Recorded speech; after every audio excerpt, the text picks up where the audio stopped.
ವಲಯವಾರು ವಿವರಗಳನ್ನು ಕೊಡ್ತಾ ಹೋಗ್ತೀವಿ. ಕರ್ನಾಟಕವನ್ನು ರಾಜಕೀಯವಾಗಿ 6 ವಲಯಗಳನ್ನಾಗಿ ವಿಂಗಡಿಸಿಕೊಂಡು ನೋಡಲಾಗುತ್ತೆ. ನಮ್ಮ ಸರ್ವೆ ಕೂಡ ಹಾಗೆ ಇರುವಂತೆ. ಹಳೆ ಮೈಸೂರು, ಕರಾವಳಿ ಕರ್ನಾಟಕ, ಮಧ್ಯ ಕರ್ನಾಟಕ, ಕಲ್ಯಾಣ ಕರ್ನಾಟಕ, ಕಿತ್ತೂರು ಕರ್ನಾಟಕ ಮತ್ತು ಬೆಂಗಳೂರು, ಈ 6 ವಲಯಗಳನ್ನಾಗಿ ನಿಮ್ಮೆದುರಿಗೆ ವಿಂಗಡಿಸಿ ಸರ್ವೆಯನ್ನು ಇಡ್ತಾ ಹೋಗ್ತೀವಿ.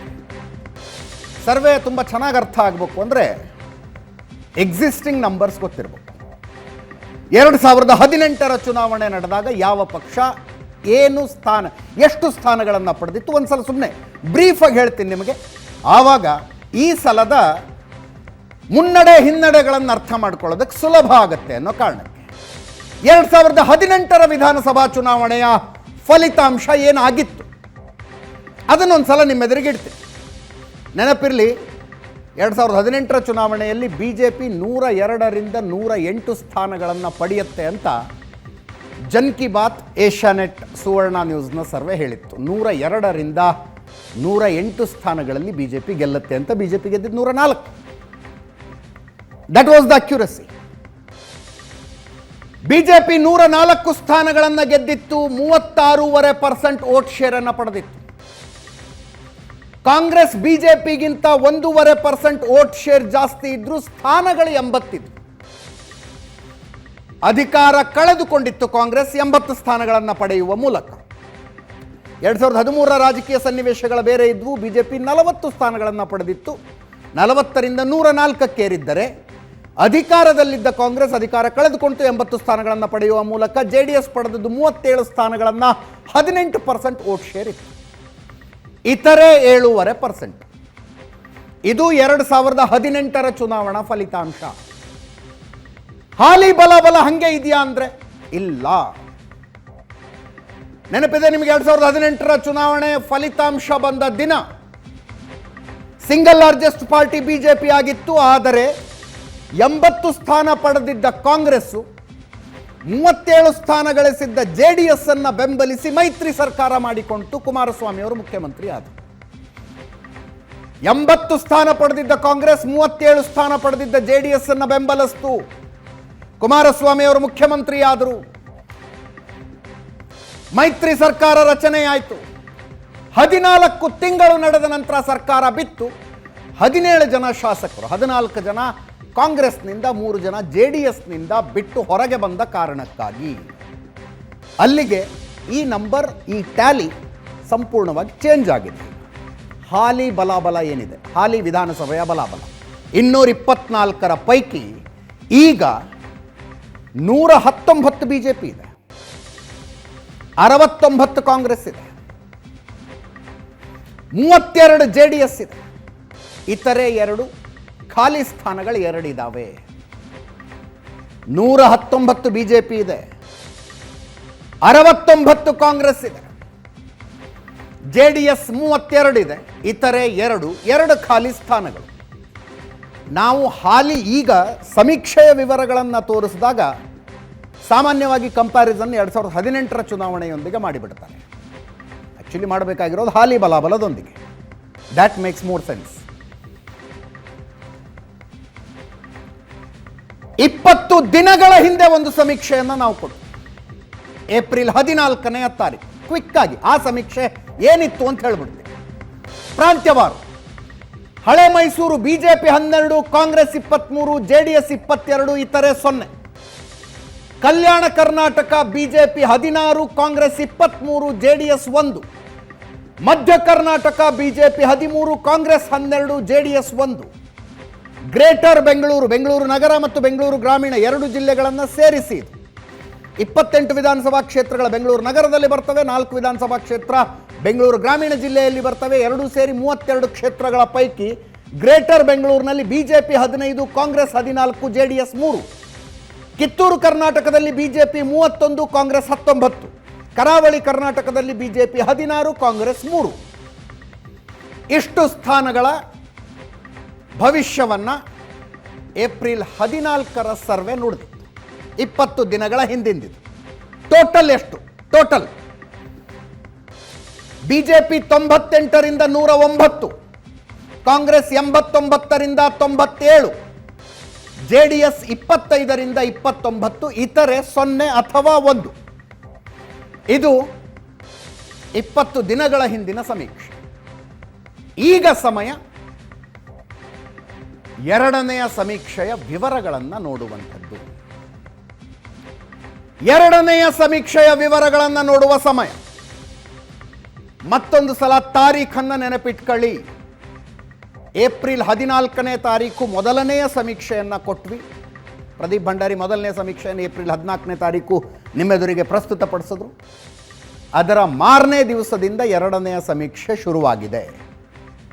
ಮೇ 1ನೇ ತಾರೀಖಿನ ತನಕ ಅಂಕಿಅಂಶಗಳನ್ನು ಕಲೆ ಹಾಕಲಾಗಿದೆ. ಮೇ 2ನೇ ತಾರೀಖಿನ ನಂತರ ರಣಕಣದಲ್ಲಿ ಆಗಿರಬಹುದಾದಂಥ ಪರಿಣಾಮಗಳು, ಪ್ರಭಾವಗಳು ಈ ಸರ್ವೆನಲ್ಲಿ ರಿಫ್ಲೆಕ್ಟ್ ಆಗೋದಿಲ್ಲ. ಮೇ 1ನೇ ತಾರೀಖಿನ ತನಕ ಈ ಸರ್ವೆ ನಡೆಯುವ ಸಂದರ್ಭದಲ್ಲಿ ಮೂರೂ ಪಕ್ಷದಿಂದ ಅಭ್ಯರ್ಥಿಗಳ ಫೈನಲ್ ಆಗಿದ್ರು, ಘೋಷಣೆಯಾಗಿದ್ರು. ಅಲ್ಲಿಗೆ ಸತ್ಯಾಂಶಕ್ಕೆ ಇನ್ನಷ್ಟು ಹತ್ತಿರದ ಸಮೀಕ್ಷೆ ಇದು. ಮೊದಲನೇ ಸರ್ವೆ ನಡೆದಾಗ ಅನೇಕ ಕ್ಷೇತ್ರಗಳಿಗೆ ಅಭ್ಯರ್ಥಿಗಳು ಯಾರು ಅಂತ ಗೊತ್ತಿರಲಿಲ್ಲ. ಪಕ್ಷದ ಹೆಸರಿನ ಮೇಲೆ ಮಾತ್ರ ನಾವು ಸಮೀಕ್ಷೆ ನಡೆಸಬೇಕಾಗಿ ಬಂದಿದೆ. This is more accurate. ಪ್ರಶ್ನೆ ಕೇಳಿದಾಗ ಜನರಿಗೆ ಉತ್ತರ ಕೊಡೋದಕ್ಕೆ ಕ್ಲಾರಿಟಿ ಇದೆ ಈ ಸರ್ವೆ ಮಾಡಿದ ಸಂದರ್ಭದಲ್ಲಿ. ಮೂರೂ ಪಕ್ಷದಿಂದ ಅಭ್ಯರ್ಥಿಗಳ ಘೋಷಣೆಯಾದ ನಂತರ ಈ ಸರ್ವೆ ನಡೆದಿದೆ.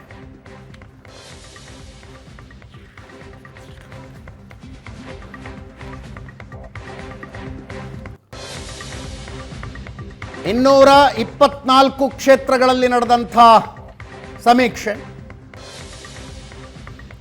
ನಿಮಗೆ 2018ರ ರಿಸಲ್ಟು, ಹಾಲಿ ಬಲಾಬಲ, ಏಪ್ರಿಲ್ 14ರ ಸಮೀಕ್ಷೆಯ ಜೊತೆಗೆ ಇವತ್ತಿನ ಸಮೀಕ್ಷೆಯ ವಿವರಗಳನ್ನು ಕೊಡ್ತೀವಿ. ಜಾತಿವಾರು ಸಂಖ್ಯೆಗಳಿದ್ದಾವೆ. ನಾ ಹೇಳಿದ್ನಲ್ಲ, ಜಿಲ್ಲಾವಾರು, ಕ್ಷೇತ್ರವಾರು ಕೂಡ ವಿವರಗಳಿರ್ತವೆ. ಆದರೆ ನಾವು ಕೊಡೋದು ವಲಯವಾರು ಅಷ್ಟೇ.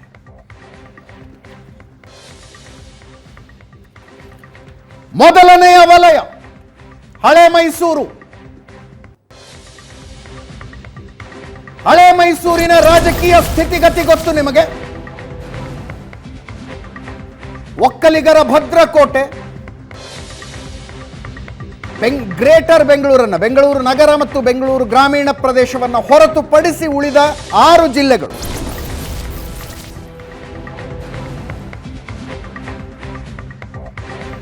ಮೈಸೂರು, ಚಾಮರಾಜನಗರ, ಕೊಡಗು, ರಾಮನಗರ, ಮಂಡ್ಯ, ತುಮಕೂರು, ಕೋಲಾರ, ಚಿಕ್ಕಬಳ್ಳಾಪುರ, ಹಾಸನ. ಈ ಜಿಲ್ಲೆಗಳ ಒಟ್ಟು 57 ಕ್ಷೇತ್ರಗಳು ಹಳೆ ಮೈಸೂರು ಅನ್ನಿಸಿಕೊಳ್ತವೆ.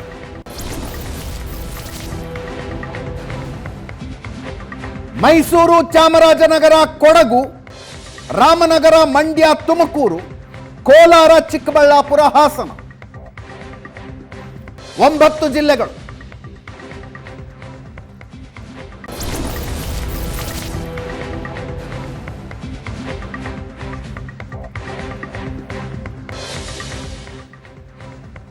ರಾಜಕೀಯವಾಗಿ ಬಿಜೆಪಿಯ ಪಾಲಿಗೆ ಬರಗಾಲದ ಪ್ರದೇಶ ಅನ್ನಿಸಿಕೊಂಡಿರುವಂಥದ್ದು ಹಳೆ ಮೈಸೂರು. ಈ ಜಿಲ್ಲೆಗಳಲ್ಲಿ ಬಿಜೆಪಿಗೆ ಶಕ್ತಿ ಕಡಿಮೆ. 57 ಕ್ಷೇತ್ರಗಳ ಪೈಕಿ 11ರಲ್ಲಷ್ಟೇ ಬಿಜೆಪಿ ಗೆದ್ದಿತ್ತು ಕಳೆದ ಸಲ. ಈ ಸಲ ಮ್ಯಾಕ್ಸಿಮಮ್ ಎಫರ್ಟನ್ನು ಹಳೆ ಮೈಸೂರು ಭಾಗದಲ್ಲಿ ಬಿಜೆಪಿ ಹಾಕ್ತಾ ಇದೆ. ಪ್ರಧಾನಮಂತ್ರಿ ನರೇಂದ್ರ ಮೋದಿ ಅವರು ಮತ್ತೆ ಭೇಟಿ ಕೊಡ್ತಾರೆ. ಗೃಹ ಸಚಿವ ಅಮಿತ್ ಶಾ ಅವರು ಮತ್ತೆ ಬಂದು ಹೋಗ್ತಾರೆ. ತುಂಬ ಎಫರ್ಟ್ ಹಾಕ್ತಿದ್ದಾರೆ. ಅದರ ಪ್ರಭಾವ ಏನಾದರೂ ಕಾಣಿಸುತ್ತೆ. ಸಂಖ್ಯೆಗಳಲ್ಲಿ ಏರಿಕೆಯಾಗಬಹುದಾ? ವೋಟ್ ಶೇರ್ಗೆ ಮಾತ್ರ ಕಾಂಟ್ರಿಬ್ಯೂಷನ್ ಹಳೆ ಮೈಸೂರು ಮಾಡಬಹುದಾ? ಬಿಜೆಪಿ ಹಳೆ ಮೈಸೂರಿನ ಮಂಡ್ಯ, ರಾಮನಗರ ಈ ಪ್ರದೇಶಗಳಲ್ಲಿ ಹೆಚ್ಚು ಓಟು ತೆಗೆದುಕೊಳ್ಳುವುದರಿಂದ ವಿನೆಬಿಲಿಟಿ ಯಾರ್ದು ಪ್ರಭಾವಕ್ಕೊಳಪಡುತ್ತೆ? ಯಾರ ಓಟುಗಳನ್ನು ಬಿಜೆಪಿ ತಗೊಳ್ಳುತ್ತೆ? ಬಿಜೆಪಿ ಯಾರದ್ದಾದರೂ ಸೋಲಿಗೆ ಕಾರಣವಾಗಿ ಇನ್ನೊಬ್ಬರ ಗೆಲುವಿಗೆ ನೇರ ಕಾರಣ ಆಗತ್ತಾ? ಪ್ರಶ್ನೆಗಳು ಹಲವಾರಿದಾವೆ. ಹಲವಾರು ಪ್ರಶ್ನೆಗಳಿದ್ದಾವೆ. 57 ಕ್ಷೇತ್ರಗಳ ಪೈಕಿ ಹಾಲಿ ಬಿಜೆಪಿ 14 ಇದೆ, ಕಾಂಗ್ರೆಸ್ 26, ಬಿಜೆಪಿ 11 ಇತ್ತು, ಮಂಡ್ಯದಲ್ಲಿ ಒಂದು ಸೀಟ್ ಅಡಿಷನಲ್ ಆಯ್ತು. ನಾರಾಯಣಗೌಡರು KR ಪೇಟೆಯಿಂದ JDSನಿಂದ ಗೆದ್ದಿದ್ರು. ಅವರು ರಾಜೀನಾಮೆ ಕೊಟ್ಟು BJPಗೆ ಬಂದರು. ಬೈ ಎಲೆಕ್ಷನ್ನಲ್ಲಿ ಗೆದ್ದರು, ಗೆಲ್ಲಿಸಿಕೊಳ್ಳಲಾಯಿತು. ಅಲ್ಲಿಗೆ ಮಂಡ್ಯದಲ್ಲಿ ಒಂದು ಸ್ಥಾನ ಹಾಲಿ BJPದಿದೆ. ಏನಾಗುತ್ತೆ? ಹಳೆ ಮೈಸೂರಿನ ವೇರಿಯೇಬಲ್ಸ್ ಏನು? Yes, Pradeep Bhandari sir, what do you think? BJP is putting a lot of efforts here. देखिए अजीत जी, इस बार जो ओल्ड मैसूर है, हाले मैसूर का जो रीजन है, मैं कहना चाहता हूं कि ये सबको सरप्राइज करेगा इन टर्म्स ऑफ जो आउटकम आने वाला है. अगर यही ट्रेंड रहा 10 तारीख को, अगर इसी ट्रेंड के हिसाब से पोलिंग होती है, क्योंकि ओल्ड मैसूर रीजन में इस बार पास्ट की तरीके से नहीं देखा जा सकता है. ग्राउंड पे ओल्ड मैसूर के अंदर सिचुएशन ये है कि जो वोकलीगा वोट है, जितना JDS के पास पिछली बार था, जहां जहां JDS के कैंडिडेट ने काम नहीं किया है, वो वोकलीगा वोट जो है वो स्प्लिट हो रहा है और वो सेकंड बेस्ट कैंडिडेट को जा रहा है. अगर कांग्रेस के पास सेकंड बेस्ट कैंडिडेट है तो कांग्रेस पार्टी को जा रहा है, अगर BJP के पास सेकंड बेस्ट कैंडिडेट है तो वो भारतीय जनता पार्टी के कैंडिडेट को जा रहा है. क्योंकि कई कई जिलों के अंदर, भले वो BJP हो गया या कांग्रेस हो गया, उन्होंने JDS के कई कार्डर्स को लोकल लेवल पे वो मूव करे हैं कांग्रेस को या BJP को. सो जो JDS की स्थिति ओल्ड मैसूर रीजन की में पिछली बार थी, ऐसी स्थिति अभी ग्राउंड पे देखने को नहीं मिल रही है. और just one more point, this thing, and apart from the Vokkaliga vote, जो पार्टी की एबिलिटी पिछली बार बाकी कास्ट के वोट लेने को थी, वो बहुत ज्यादा कम हो चुकी है सीजन के अंदर. तो जो सीट कन्वर्टेबिलिटी का जो चांस पिछली बार JDS का था, where it literally swept many districts of old Mysore, that looks very very difficult as per the ground situation. जैसे मंड्या के साथों के साथ जीते थे. जी, अब मांड्या के अंदर बिल्कुल वैसी स्थिति नहीं है. अगर मांड्या के अंदर कई सीट्स पे कांग्रेस बहुत अच्छा कर रही है, मांड्या की सिटी के अंदर BJP, कांग्रेस और JDS के बीच में एक ट्राइपोलर कॉन्टेस्ट है. हसन के अंदर जो पिछले बार की स्थिति थी, वैसी स्थिति नहीं है.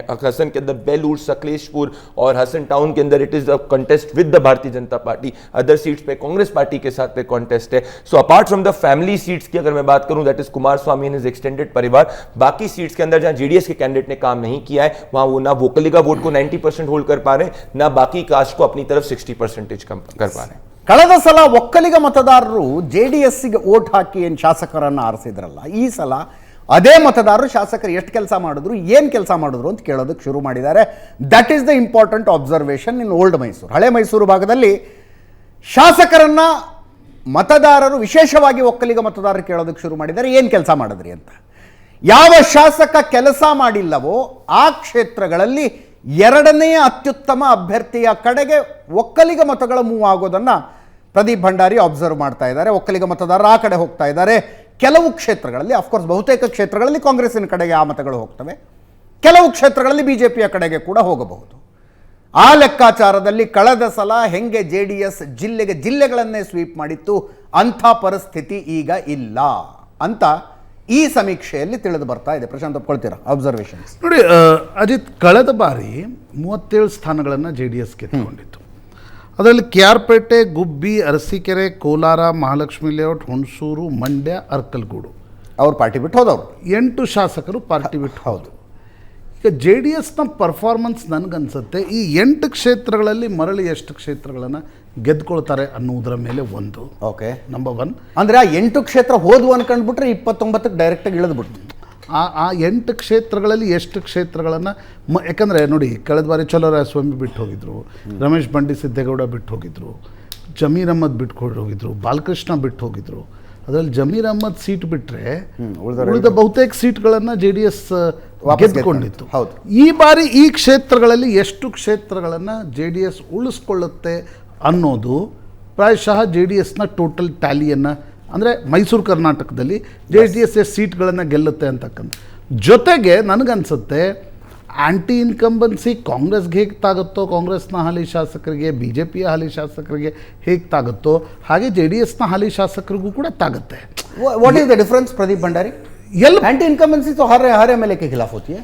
देखिए हर एमएलए के खिलाफ नहीं होती, डिपेंड करता है। अगर किसी एमएलए ने काम किया, ये एक क्रॉस इसके अंदर है कर्नाटका के अंदर, भले वो बीजेपी का एमएलए हो, कांग्रेस का एमएलए हो, जेडीएस का एमएलए हो, अगर किसी एमएलए ने काम किया है तो उसकी एबिलिटी बाकी कास्ट के वोट लेने की, सिर्फ अपनी कास्ट की वोट लेने की बहुत ज्यादा है।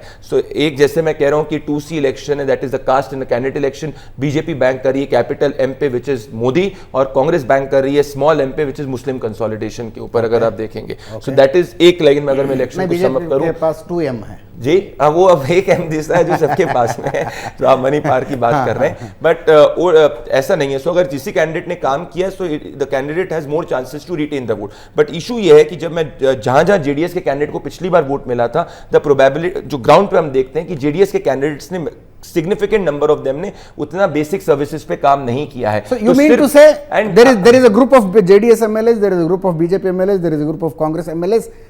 JDS MLAs have got more anti-incumbency compared to 2 other party MLAs. JDS MLAs were JDS का जो हमेशा वोट रहता था वो एक सिग्निफिकेंट रीजन से काफी ज्यादा सीट कन्वर्टेबिलिटी का चांस रहता था।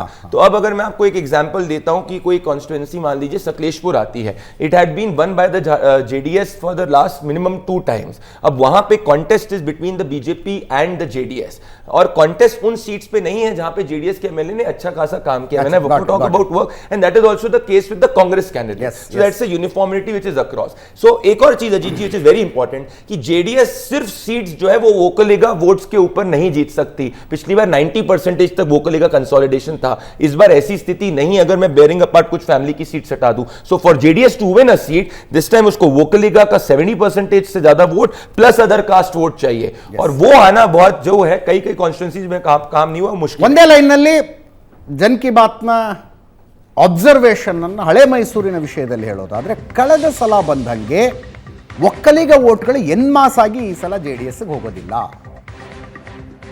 ಎಲ್ಲಿಗೆ ಹೋಗ್ತವೆ? ಆಯಾ ಕ್ಷೇತ್ರಗಳಲ್ಲಿ ಯಾವ ಪಕ್ಷ JDSಗೆ ಸ್ಪರ್ಧೆ ಒಡ್ತಾ ಇದೆಯೋ ಆ ಕಡೆ ಮೂವ್ ಆಗ್ತಾ ಇದೆ, ಎನ್ಮಾಸ್ ಆಗಿ ಹೋಗ್ತಾ ಇಲ್ಲ. ಹಾಗಾದರೆ ಎಷ್ಟು ಪ್ರಶಾಂತ್? देवेगौड़ा जी 2004 से ही reiterate one statement कि pollsters always take third party lightly. हाँ कहीं वो ना हो जाए. ये भी एक होता. Yes. ये कहना चाहता हूं ದೇವೇಗೌಡರಿಗೆ ಅದೊಂದು ಅಸಮಾಧಾನ ಇದೆ. ಸರ್ವೆ ಮಾಡುವಂತವ್ರು ಯಾವಾಗಲೂ ಮೂರನೇ ಪಕ್ಷವನ್ನು ಬಹಳ अजीत जी एक छोटा सा ಮೂರನೇ ಪಕ್ಷವನ್ನು ನೆಗ್ಲೆಕ್ಟ್ ಮಾಡಿಬಿಡ್ತಾರೆ ಈ ಸರ್ವೆ ಮಾಡೋರು. अजीत जी इसमें छोटा सा पॉइंट कहना चाहता हूं कि ये मेरा जो जब 2018 के अंदर I was here, we were the हम लोग वर द वंस जो एशियानेट सोना न्यूज के बाद में who got JDS bang on correct, which was that last time there was another polling agency which underestimated JDS with a national challenge. We were the guys who got JDS bang on. इस बार मैं आपको कह रहा हूं फर्क तब से अभी में ये है कि बहुत सारा ऐसा वोटर है which is not extremely very very loyal. अगर मैं एज ग्रुप की बात करूं 18, 19, 20, 21, 22, 23, 24, 25, that is not grown up with Devegowda ji per se, which is there. So their loyal voter which is there of Devegowda ji, वो जितना पहले था उसका चीज बने. ಒಂದು ಸಣ್ಣ ಬ್ರೇಕ್ ತಗೊಂಡು ವಾಪಸ್ ಬರ್. ತುಂಬಾ ಸಣ್ಣ ಬ್ರೇಕ್. ಈ ಬ್ರೇಕ್ ಆದ್ಮೇಲೆ ನಿಮ್ಮ ಪ್ರಶ್ನೆ ತಗೊಳ್ತೀನಿ. ಪ್ರದೀಪ್ ಭಂಡಾರಿ ಅವರು ಹೇಳ್ತಾ ಇರೋ ಮೊದಲನೇ ಸಲ ವೋಟ್ ಹಾಕೋರು 18, 19, 20, 21, 25ನೇ ವಯಸ್ಸಿನ ತನಕದ ಯುವಕ ಯುವತಿಯರು ದೇವೇಗೌಡ ಅನ್ನುವ ಆ ಸೆಂಟಿಮೆಂಟ್ ಜೊತೆಗೆ ಅಷ್ಟೊಂದು ಬೆಸೆದುಕೊಂಡಿಲ್ಲ ಅನ್ನೋದು ಇವರದು ಅಬ್ಸರ್ವೇಷನ್.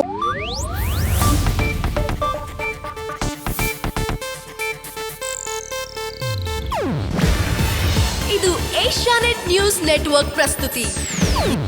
ನೀವು ನೋಡ್ತಿದ್ದೀರಾ ಏಷ್ಯಾನೆಟ್ ಸುವರ್ಣ ನ್ಯೂಸ್.